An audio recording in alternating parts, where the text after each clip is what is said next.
ويقال قال: القسط مصدر مقسط وهو العادل، وأما القاسط فهو الجريء. وبه قال: حدثنا أحمد بن أشهب قال: حدثنا محمد بن فضيل عن عمر بن القعقاع عن أبي زرعة رحمه الله تعالى عن أبي هريرة رضي الله عنه قال: قال النبي صلى الله عليه وسلم: كلمتان حبيبتان إلى الرحمن خفيفتان على اللسان ثقيلتان في الميزان، سبحان الله وبحمده سبحان الله العظيم. الحمد لله رب العالمين، والعاقبة للمتقين، والصلاة والسلام على سيد الأنبياء والمرسلين، إمام الهداة والمتقين، قائد الغر المحجلين، محمد بن عبد الله الأمين، وعلى آله وأصحابه الغر الميامين، رضوان الله عليهم أجمعين.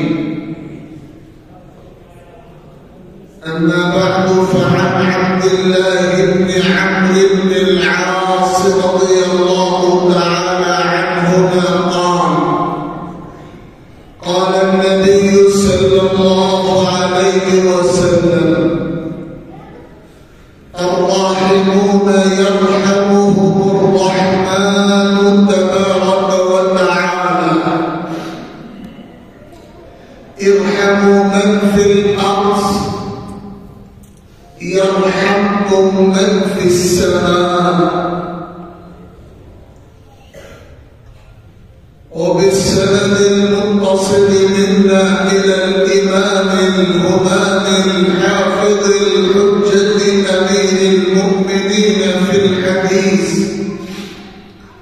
أبي عبد الله محمد بن إسماعيل بن إبراهيم بن المغيرة البخاري الجعفي رحمه الله تعالى أنه قال: باب قول الله: ونضع الموازين القسط ليوم القيامة، وأن أعمال بني آدم وقولهم يوزن. وقال مجاهد: القسطاس العدل بالرومية. ويقال: القسط مصدر مقسط وهو العادل، وأما القاسط فهو الجائر. وبه قال: حدثنا أحمد بن إشكاب قال: حدثنا محمد بن فضيل عن عمارة بن القعقاع عن أبي زرعة رحمه الله تبارك وتعالى عن أبي هريرة رضي الله تعالى عنه قال: قال النبي صلى الله عليه وسلم: كلمتان حبيبتان إلى الرحمن خفيفتان على اللسان ثقيلتان في الميزان، سبحان الله وبحمده سبحان الله العظيم. صدق رسول الله صلى الله عليه وسلم.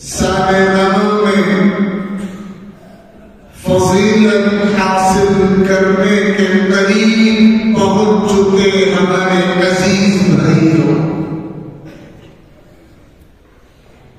صحیح البخاری کا آخری باب اور آخری حدیث تلاوت کی گئی۔ اللہ نے اپنے کلام میں بھی اور اپنے نبی برحق علیہ الصلاۃ والسلام کے کلام میں بھی ایسی بلندی، ایسی رفعت، ایسی معنویت اور علوم، معارف، حقائق، لطائف، دقائق اور معارف، نقطوں اور اسرار کا ایسا عظیم خزانہ رکھا ہے کہ جب سے قرآن مجید پڑھا جا رہا ہے، جب سے احادیث نبویہ کا درس اور مذاکرہ ہو رہا ہے، ہر دور کے ائمہ، ہر دور کے علماء، ہر دور کے محققین آیات قرآنیہ اور احادیث نبویہ کی تشریح و توضیح میں اپنی تحقیق اور اپنے مطالعے اور اپنے تفکر اور تدبر کے نتائج مختلف علوم و معارف پیش کرنے میں صرف کر رہے ہیں، لیکن یہ کلام اللہ کا اعجاز ہے، یہ کلام الرسول علیہ السلام کا اعجاز ہے۔ لا تنقضي عجائبه، ان کے عجائب ختم نہیں ہوتے۔ ایک نقطہ بیان کیا جاتا ہے تو دوسرا نقطہ سامنے آتا ہے، دوسری حقیقت بیان ہوتی ہے تو تیسری حقیقت سامنے آتی ہے۔ اللہ تعالیٰ نے اپنے کلام میں اور اپنے حبیب کے کلام میں یہی حلاوت، یہی رفعت، یہی معنویت رکھی ہے۔ یہ بات میں نے اس لیے عرض کی کہ پورا سال ہمارے دور حدیث کے ان عزیزوں کے سامنے اس شان کے ساتھ گزرا ہے کہ اساتذہ محققین نے اپنے مطالعے کے ماحصل کو، اپنی معلومات کو اور احادیث نبویہ کے الفاظ کی تہوں میں چھپے ہوئے حقائق اور لطائف کو مختلف پیرایوں میں ان کے سامنے پیش کیا ہے، اور گویا ان کو مستقبل میں دین اور علم کی خدمت کے لیے تیار کرنے کا کام کیا۔ اب اس آخری مجلس میں نہ تو موقع ہے اور نہ وقت میں اتنی گنجائش ہے کہ ان علوم و معارف کو اور ان کی تفسیرات کو یہاں ذکر کیا جائے اور بیان کیا جائے۔ حضرت امام بخاری رحمہ اللہ کی قبر پہ صبح قیامت تک رحمت کے انوار برستے رہے۔ انہوں نے تقریباً 1150 صفحات پر مشتمل احادیث نبویہ کا یہ مستند ذخیرہ ہزارہ احادیث پر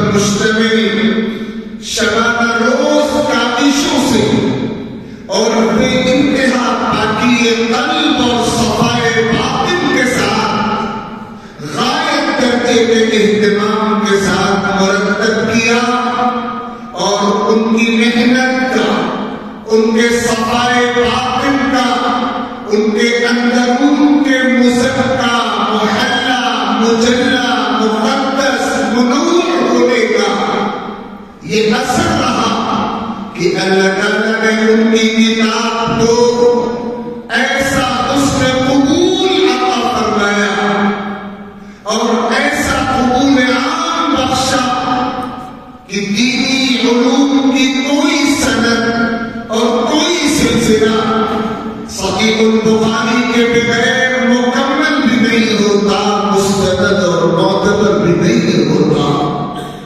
اسے امت نے اصح الکتب بعد کتاب اللہ کا لقب دیا اور حضرت امام بخاری کو امت کے تمام اہل علم نے بالاجماع قاطبۃ باتفاق رائے امیر المؤمنین فی الحدیث کا لقب دیا۔ امام بخاری نے شبانہ روز محنتوں سے یہ کتاب مرتب کی۔ الحمدللہ ہمارے ان عزیز بھائیوں نے پورے سال لگاتار اس کتاب کی ضرورت ہے، خاص اوقات میں پڑھنے کا شرف حاصل کیا، اور آج جب وقت رخصت ہے اور لمحہ تکمیل ہے اور وداع کی ساعت ہے اور جدا ہونے کا معاملہ ہے، اس عظیم الشان مسجد میں اس تاریخ ساز درسگاہ کے زیر سایہ اس نورانی اور روحانی مبارک مقدس مجلس میں ہم اور آپ اس عظیم المرتبہ کتاب کی تکمیل کی سعادت حاصل کر رہے ہیں۔ حضرت امام بخاری رحمہ اللہ نے اپنی کتاب کا آغاز وحی الہی سے فرمایا تھا اور کتاب کی تکمیل توحید کے مباحث پر ہو رہی ہے۔ حدیث نیت حسن آغاز تھی اور کلمتان حبیبتان الی الرحمن کی حدیث ذکر، جس میں ذکر الہی کا بیان بھی ہے، تسبیح و تحمید اور تعظیم و تقدیم کا موضوع بھی ہے، اور وزن اعمال کا تذکرہ بھی ہے، موت کی یاد اور آخرت کی فکر اور بارگاہ رب العزت میں روز قیامت جوابدہی کا احساس بھی بیدار کیا گیا ہے۔ یہ حسن تکمیل ہے جس پر یہ کتاب مکمل ہوتی ہے۔ آغاز بھی حمد سے ہوا ہے، اختتام بھی حمد پر ہو رہا ہے۔ آغاز نیت سے ہوا ہے جو اعمال کا آغاز ہوتا ہے، اور اختتام ذکر الہی اور وزن اعمال کے ذکر پر ہوا ہے۔ تمام اعمال کا آغاز نیت و ارادے سے ہوتا ہے اور تمام اعمال کا اختتام اور تکمیل وزن اعمال ہے۔ امام بخاری نے یہ نقطہ پیدا کیا ہے کہ آغاز نیت سے فرمایا اور تکمیل وزن اعمال کی حقیقت میں فرمایا۔ امام بخاری رحمہ اللہ نے توحید کے مباحث کا ذکر کرتے ہوئے مثبت اور ثبوتی انداز اختیار کرتے ہوئے ساتھ ہی ساتھ ہر دور کی گمراہ فکر کا اور گمراہ فرقوں کا اور گمراہ افکار کی تردید اور تعاقب کا کام بھی کیا، اور خاص طور پر بالکل آخر میں وزن اعمال کا تذکرہ فرمایا۔ قیامت کے دن میدان محشر میں اللہ تعالیٰ کی طرف سے انصاف کی ترازو قائم ہوگی اور تمام انسانوں کا وزن بھی ہوگا اور تمام اعمال ناموں کا وزن بھی ہوگا اور تمام اعمال اور اقوال اور حرکات و سکنات کا وزن ہوگا. یہ وہ حقیقت ہے جو قرآن میں بیان فرمائی گئی. یہ وہ حقیقت ہے جو احادیث میں بیان فرمائی گئی. یہ وہ حقیقت ہے جس پر امت ہر دور میں متفق رہی. کیا صحابہ، کیا تابعین، کیا تبع تابعین، کیا مفسرین، کیا محدثین، کیا فقہاء، کیا ائمہ، مجتہدین، خادمین دین، اہل سنت والجماعہ پورا طبقہ متفق ہے. اللہ تعالیٰ نے قرآن مجید میں سورۃ الانبیاء میں 7 لفظوں میں ذکر فرمایا وَنَضَعُ الْمَوَازِينَ الْقِسْطَ لِيَوْمِ الْقِيَامَةِ. ہم قیامت کے دن انصاف کی ترازو قائم کریں گے. اللہ تعالیٰ ترازو قائم کریں گے. جمع کا لفظ استعمال فرمایا گیا. یہ تو مختلف ترازویں قائم کی جائیں گی. یہ ترازو تو ایک ہوگی لیکن اس کی عظمت کا اظہار جمع کے لفظ سے کیا گیا. اللہ تعالیٰ ترازو قائم کریں گے. امام بخاری تشریح فرماتے ہیں وَأَنَّ أَعْمَالَ بَنِي آدَمَ وَقَوْلَهُمْ يُوزَنُ. انسانوں کے اعمال بھی تولے جائیں گے اور اقوال بھی تولے جائیں گے. قول چونکہ زبان سے ہوتا ہے اور زبان ایک ہوتی ہے اس لیے مفرد کا لفظ لایا گیا. اعمال اعضاء سے انجام پاتے ہیں اور اعضاء متعدد ہوتے ہیں اس لیے جمع کا لفظ استعمال کیا گیا. امام بخاری نے حضرت مجاہد رئیس المفسرین کے حوالے سے تشریح فرمائی ہے مختلف الفاظ کی. امام بخاری نے در حقیقت اس عنوان کے ذریعے اور اس ترجمۃ الباب کے ذریعے عقیدت وزن اعمال کی حقانیت کا اثبات فرمایا ہے اور معتزلہ سمیت ان تمام عقلیت پسند گمراہ طبقات و افراد کا تعاقب فرمایا ہے. ان کا رد فرمایا ہے. ان کے غلط نظریے کا ابطال فرمایا ہے جو عقیدت وزن اعمال کے منکر ہیں اور مبرہن کیا ہے آیت قرآنی کے ذریعے، مدلل کیا ہے حدیث نبوی کے ذریعے اور اجماع کا حوالہ بھی دیا ہے اور اس حقیقت کو مختلف پیرایوں میں ثابت فرما دیا ہے کہ وزن اعمال بالکل برحق حقیقت ہے اور قیامت کے دن میدان محشر میں تمام اگلوں اور پچھلوں کو اس مرحلے سے گزارا جائے گا. امام بخاری رحمہ اللہ نے سیدنا حضرت ابو ہریرہ رضی اللہ تعالی عنہ کی وہ حدیث پاک نقل فرمائی جس میں وہ جناب رسول اللہ صلی اللہ علیہ وسلم کا یہ ارشاد نقل فرما رہے ہیں کلمتان حبیبتان للرحمن خفیفتان علی اللسان ثقیلتان فی الميزان سبحان اللہ وبحمدہ سبحان اللہ العظیم. یہ دو بول ہیں، یہ دو بول ہیں جو خدا کے مہربان کو بے انتہا محبوب ہیں اور زبان پر بہت ہلکے اور مختصر ہیں اور اللہ کی ترازو میں بہت بھاری ہیں. ان کا وزن اللہ کی ترازو میں بہت زیادہ ہوگا.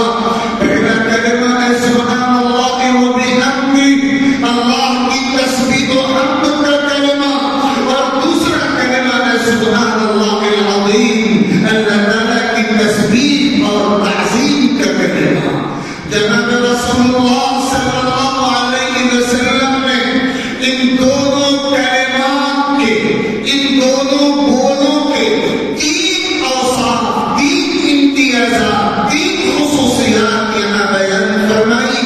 پہلی خصوصیت حبیبتان الی الرحمن، یہ دونوں کلمے اللہ تعالیٰ کو بے انتہا محبوب ہیں اور جو ان کلمات کا ورد کرتا ہے، جو ان کلمات کا ذکر کرتا ہے، جو ان کلمات کو اپنا لازمی وظیفہ زندگی اور مستقل معمول حیات بنا لیتا ہے وہ اللہ تعالیٰ کا محبوب ہو جاتا ہے. خفیفتان علی اللسان،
دونوں کلمات اللہ تعالیٰ کی ترازو میں بے انتہا وزنی ہوں گے، بے انتہا بھاری ہوں گے. ہے تو بہت مختصر اور ہے تو بہت کم الفاظ پر مشتمل، لیکن یہ اللہ تعالیٰ کی ترازو میں بے انتہا بھاری ہوں گے. اور بھاری ہونے کی وجہ یہ ہے کہ ان کلمات میں اللہ تعالیٰ کے تمام مقامات الوہیت کو اس طرح جمع کر دیا گیا ہے زبان نبوت کے ذریعے، جیسے سمندر کو کوزے میں سمو دیا گیا. اللہ تعالیٰ الوہیت مطلقہ رکھتے ہیں، اور اللہ تعالیٰ کی الوہیت کا سب سے پہلا مقام ہے مقام تسبیح و تنزیہ، کہ اللہ تعالیٰ ہر عیب سے پاک ہے. اور اللہ تعالیٰ کا دوسرا مقام الوہیت ہے حمد و تکبیر، کہ اللہ تعالیٰ تمام کمالات و محاسن اور خوبیوں اور فضائل کے مالک ہے. اور اللہ تعالیٰ کا تیسرا مقام الوہیت ہے تعظیم و تکبیر، کہ اللہ تعالیٰ تمام عظمتوں کے اور ہر قسم کی کبریائی کے مالک ہے. اور چوتھا مقام الوہیت جو ان تینوں سابقہ مقامات الوہیت کا لازمی اور منطقی نتیجہ ہے، وہ ہے مقام توحید، جو ذات ہر عیب سے پاک ہے، جو ذات تمام کمالات کا سرچشمہ ہے، جو ذات ہر عظمت کی مالک ہے، جو ذات ہر کبریائی کی مالک ہے. وہ یکتا ہے، اکیلی ہے، اس کا کوئی شریک نہیں ہو سکتا. سبحان اللہ میں تسبیح ہے، وہ بھی حمدی میں اللہ تعالیٰ کی حمد ہے، اور العظیم میں اللہ تعالیٰ کی تعظیم و تکبیر ہے. اور ان تینوں کا لازمی نتیجہ توحید ہے، جو کہ ان دونوں کلمات میں ان چاروں مقامات الوہیت کو سمیٹ کر رکھ دیا گیا ہے. یہ دو کلمات جو مختصر ہیں لیکن لمبی لمبی عبارتوں پر بھاری ہیں، اسی لیے ان کلمات میں اللہ تعالیٰ نے یہ وزن رکھا ہے، یہ تاثیر رکھی ہے، یہ معنویت رکھی ہے، کہ یہ اللہ تعالیٰ کی ترازو میں بے انتہا وزنی قرار پائے. یہ بالکل حقیقت ہے کہ اللہ تعالیٰ میدان محشر میں انصاف کی ترازو قائم کریں گے، اور تولا جائے گا انسانوں کو بھی. اسی بخاری میں یہ حدیث آتی ہے کہ ایک بہت موٹا اور بھاری آدمی جو حق کا انکار کرنے والا ہوگا، قیامت کے روز اللہ کی ترازو میں رکھا جائے گا تو اس کا وزن ایک مکھی کے پر کے برابر نہیں ہوگا. اعمال ناموں کا وزن ہوگا، انسانوں کے اعمال کا وزن ہوگا، تمام بولوں کا وزن ہوگا.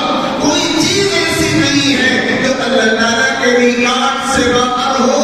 اللہ تعالیٰ انصاف قائم بھی کریں گے، اور انصاف قائم ہوتا ہوا دکھائیں گے بھی، اور حجت کام کر دیں گے، حجت مکمل ہوگا. یاد رکھیے گا، ہم سب کو مرنا ہے، اور ہم سب کو اللہ تعالیٰ کے حضور پیش ہونا ہے.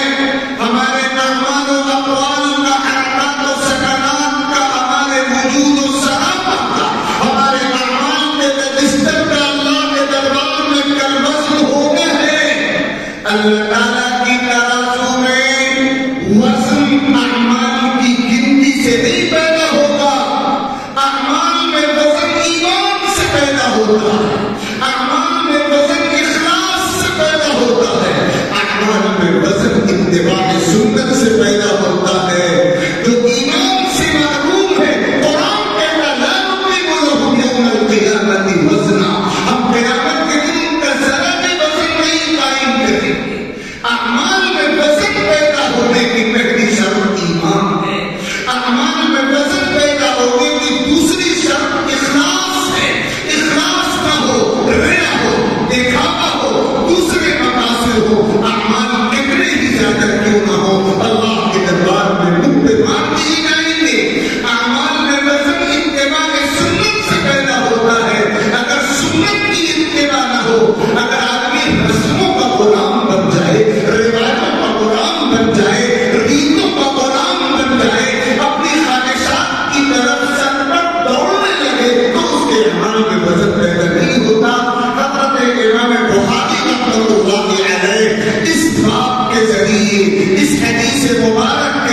لیے وزن اعمال کا تذکرہ کر کے متوجہ کر رہے ہیں آخرت کی فکر کی طرف، متوجہ کر رہے ہیں موت کی یاد کی طرف، متوجہ کر رہے ہیں ذکر الہی کے اہتمام کی طرف، متوجہ کر رہے ہیں ایمان پختہ کرو، اخلاص پیدا کرو، سنت کی اتباع کرو، یہ تمہارے کرنے کا کام، اس کے بغیر تمہارے اعمال میں وزن پیدا نہیں ہو سکتا۔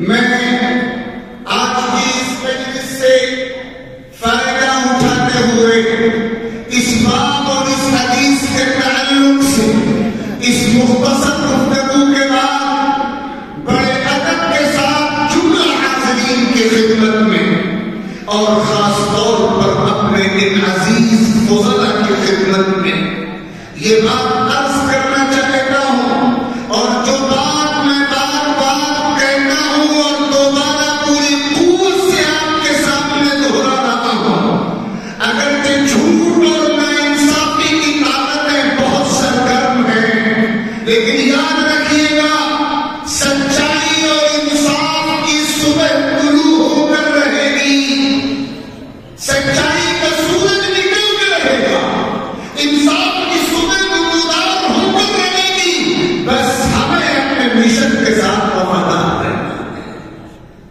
ہم وفادار ہیں تو حالات ہمارے فیور میں آئیں گے، مت گھبرائیے اور امت تک پیغام پہنچائیے کہ حالات خطرناک ضرور ہیں، آزمائشی ضرور ہیں، لیکن اللہ تعالیٰ امتحان بھی لے رہے ہیں اور بات صاف بھی کر رہے ہیں۔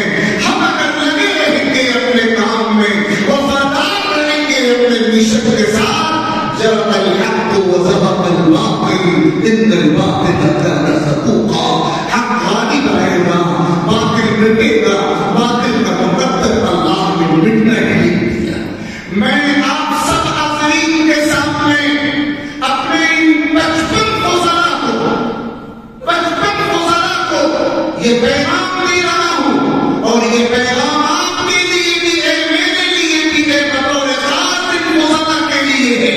ہم ان کو رخصت کرنے جا رہے ہیں، انہوں نے 8 سال 10 سال 12 سال کا وقفہ گزارا، اور اب اس تکمیل کے بعد یہ زندگی کے میدان میں، مدرسے کی بابرکت چہار دیواری سے عمل کے میدان میں، سفر میں ایک مرحلہ ختم کر کے دوسرے مرحلے میں، چھوٹی ذمہ داری سے فارغ ہو کر بڑی ذمہ داری سے، علم جہاد علمی سے نکل کر جہاد عملی کی طرف، ایک چھوٹے دائرے سے نکل کر بہت وسیع دائرے کی طرف منتقل ہو رہے ہیں، اور میں ان کو رخصت کرتے ہوئے اپنے دل کے وہی جذبات محسوس کرتا ہوں جو ایک حقیقی باپ اپنی اولاد کو کسی دشوار گزار سفر پر رخصت کرتے ہوئے محسوس کرتا ہے، اور دل غمزدہ ہے اور آنکھوں میں آنسو بھی ٹپکنے کو تیار ہے، لیکن یہ روایت ہے، یہ سنت ہے، ہمارے سلف نے ہم کو یہی راستہ دیا ہے، ہمیں ان کو تیار کرنا تھا، اپنے حصے کا کام ٹوٹا ہی صحیح، کمزور و ناقص ہی صحیح، ہم نے کر دیا، اب ذمہ داری ان کے سر پہ ڈال دی، ان کو ہم رخصت کر رہے ہیں، اور یہ عہد لینا چاہتے ہیں ان سے، ان کو رخصت کر رہے ہیں، ابھی ان کے سروں میں دستار بھی سجائی جائے گی، اعزاز کی اور ذمہ داری کا احساس پیدا کرنے کی، لیکن ہم یہ عہد ان سے لینا چاہتے ہیں، میرے عزیزوں، یہ طے کر کے جاؤ کہ زندگی کی آخری سانس تک ایمان پر باقی رہو گے، اور ایمان اور دین کی خدمت کرتے رہو گے، تمہیں مرتے دم تک دین کی خدمت کرنی ہے، یہ عہد کرو، اسی ملت کے ساتھ رہنا ہے، اسی امت کے ساتھ رہنا ہے، اپنا راستہ الگ نہیں بنانا ہے، امت کے ساتھ رہنا ہے، امت کے ساتھ جینا ہے، امت کے ساتھ مرنا ہے، مرتے دم تک اپنے ملک کی، اپنے وطن کی خدمت کرنی ہے۔ یہ ملک ہمارا ہے اور یہ وطن ہمارا ہے، کوئی لاکھ بڑھ آئے وہ ہمیں محروم نہیں کر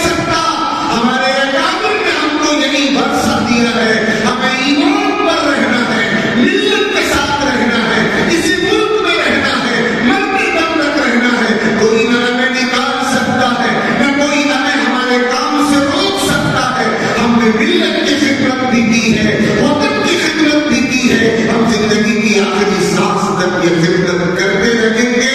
یہ عہد ہے جو ان گزرا کو کرنا ہے. میں آپ سب کو گواہ بنا کر اللہ کو عاجز و ناظر جان کر یہ عہد ان سے دے رہا ہوں. ہمیں اپنے مشن کے ساتھ وفادار رہنا ہے، اپنے ایمان و یقین کی حفاظت کرنی ہے، اپنی غیرت و حمیت کا تحفظ کرنا ہے، اپنے مشن کے ساتھ مخلصانہ اور دیانتدارانہ وفاداری کا مظاہرہ کرنا ہے، آزمائشوں اور ظلم و نفرت کی طاقتوں کے سامنے استقامت دکھانی ہے اور اپنے اندر جذبہ قربانی پیدا کرنا ہے. آپ نے جو سبق پڑھے ہیں مدرسے کی چہار دیواری میں، وہ سبق یہی ہے کہ ایمان پر قائم رہنا ہے اور سنت رسول کو مضبوطی سے تھامے رکھنا. ہمارے کتنے اکابر نے یہ بات فرمائی ہے کہ حالات کی خطرناکیوں میں سنت رسول کی مثال ایسی ہے جیسے حضرت نوح کی کشتی. 950 سال تک امت کو حق کا پیغام دیا حضرت نوح نے علیہ السلام، اور پھر جب قوم نہیں مانی اور اللہ تعالیٰ کا عذاب قوم نوح پر آیا، پوری قوم کو غرقاب کر دیا گیا. تو اس موقع پر کشتی بنائی گئی، جو اس کشتی میں سوار ہو گیا وہی بچا، پوری کائنات ڈبو دی گئی. سنت کی مثال آج کے ماحول میں حضرت نوح کی کشتی کی طرح، من رکبها نجا ومن لم يركبها غرق وهلك. تو اس کشتی میں سنت کی کشتی میں سوار ہوگا وہی نجات پائے گا، اور جو سنت کی کشتی میں سوار نہیں ہوگا اس کا مقدر ہے وہ باطل کے ساتھ مکس ہو جائے گا، وہ ڈوب جائے گا، وہ ہلاک و برباد ہو جائے گا. ہمارے اکابر میں حضرت علامہ سید محمد یوسف بن نوری رحمہ اللہ تعالی، جو ہمارے اکابر علماء دیوبند میں ہیں، اور خاتم المحدثین امام العصر حضرت علامہ احمد شاہ کشمیری قدس اللہ تعالی سرہو کے جانشین علمی اور ان کے تلمیذ رشید رہے ہیں، اور جامع ترمذی پر ان کی مائنات شرح معارف السنن کے نام سے اہل علم کے لیے سنۂ وسیلت ہے. حضرت علامہ بن نوری نے 7 لفظوں میں یہ وضاحت فرمائی ہے کہ مسلک حنفی کی بنیاد فقہ السنہ ہے. ہمارے علماء اور طلبہ اس نقطے کو سمجھیں، مسلک حنفی کی بنیاد فقہ السنہ ہے، اور مسلک مالکی فقہ مالکی کی بنیاد تعظیم السنہ ہے، اور امام شافعی کی فقہ کی بنیاد دفاع عن السنہ ہے، اور امام احمد بن حنبل کی فقہ کی بنیاد اتباع السنہ ہے. چاروں ائمہ کے مسالک تمسک بالسنہ، سنت کو مضبوطی سے تھامنے کی بنیاد پر آئی. اس لیے سبق ہے کہ ہم پوری زندگی سنت رسول صلی اللہ علیہ وسلم کو اوڑھنا بچھونا بنائیں. ہمارے استاد اور مخدوم العالم مفکر اسلام حضرت اقدس مولانا سید ابو الحسن علی ندوی رحمہ اللہ تعالی نے دارالعلوم دیوبند کے اجلاس سالانہ میں جو زوردار اور فکر انگیز تقریر فرمائی تھی، وہاں انہوں نے تعارف کرایا تھا اکابر کے منہج کا، دیوبندیت کا، اکابر کے منہج کا تعارف کرایا، اور فرمایا بزرگوں اور بھائیوں، ہماری 4 خصوصیات ہیں، ہم انہی خصوصیات پر اب تک باقی رہے ہیں، مرتے دم تک باقی رہے ہیں. ہماری سب سے پہلی خصوصیت ہے ایمان اور عقیدے کی مضبوطی، اور دوسری خصوصیت ہے اختلافات میں اعتدال، اور تیسری خصوصیت ہے تمسک بالسنہ، سنت کو مضبوطی سے تھامنا، اور چوتھی خصوصیت ہے توکل علی اللہ، اللہ پر مکمل بھروسہ. میں انہی باتوں پر اکتفا کرتے ہوئے ایک بار پھر آپ سب کی خدمت میں یہ بات عرض کرنا چاہتا ہوں، ان عزیزوں کی خدمت میں بھی اور جملہ حاضرین کی خدمت میں بھی، ہمیں ایمان کی بنیادوں پر مرتے دم تک قائم رہنا ہے. دنیا ہمیں ایمان سے ہٹانا چاہتی ہے، دنیا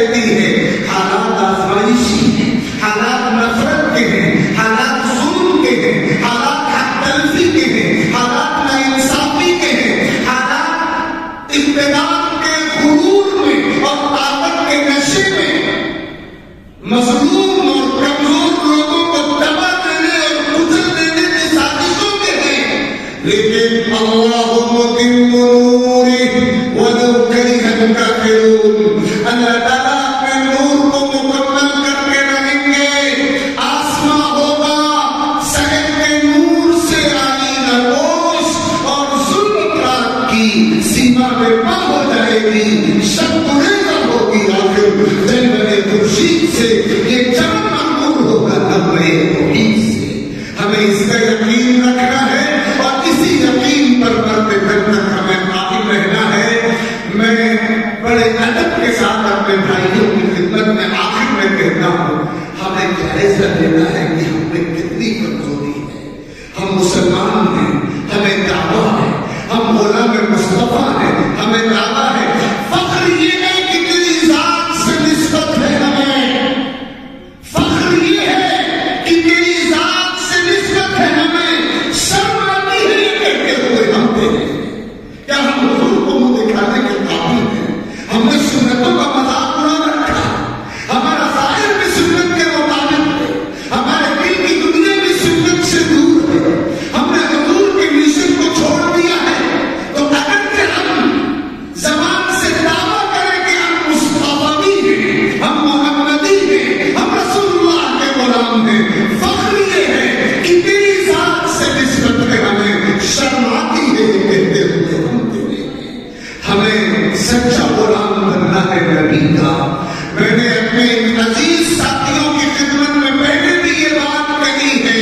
ہمارا تعارف یہ ہے کہ ہم مومن ہیں, ہمارا تعارف یہ ہے کہ ہم مسلمان ہیں, ہمارا تعارف یہ ہے کہ ہم مصطفیٰ کے غلام ہیں, ہمارا تعارف یہ ہے کہ ہم صحابہ کے پیروکار ہیں, ہمارا تعارف یہ ہے کہ ہم اہل بیت کے غلام ہیں, ہمارا تعارف یہ ہے کہ ہم امام ابو حنیفہ کے عقیدت مند ہیں, ہمارا تعارف یہ ہے کہ ہم اہل سنت والجماعت سے وابستہ ہیں. سنت صحیحہ اور جماعت صحابہ دونوں کے لیے عقیدت و عبادت کا رشتہ ہماری زندگیوں کی معراج ہے. اور ہمارا تعارف یہ ہے کہ ہم ایسے اسلاف کے اخلاق ہیں اور ایسے آبا کی اولاد ہیں اور ایسے اکابر کے اصاغر ہیں اور ایسے بڑوں کے نقش قدم پر چلنے کی تیاری کر رہے ہیں جنہوں نے اپنے خون جگر سے دین کی خدمت کی ہے اور جنہوں نے تاریخ بنائی ہے. صحابہ سے لے کر ہمارے ماضی قریب کے اکابر تک کی تاریخ پڑھیے. ایک ایک ورق, ایک ایک صفحہ, ایک ایک لائن, ایک ایک سطر, بلکہ ایک ایک حرف اور لفظ روشن ہے ہماری تاریخ کا. ہم انہی روشن تاریخ کا وارث بنا کر, امین بنا کر ان عزیزوں کو رخصت کر رہے ہیں. نعم القائل و نعم المرتقل. رخصت کرنے والے بھی بہت اچھے اور رخصت ہونے والے بھی بہت اچھے. اللہ تعالیٰ ان فضلاء کی کوششوں کو قبول فرمائے, انہیں اس ادارے کا روحانی فرزند بنا کر حق کی خدمت کے لیے ہمارا وقت قبر بستہ رہنے والا بنائے. اس ادارے کو آباد و شاداب رکھے. آپ سب کی تشریف آوری کو قبول فرمائے.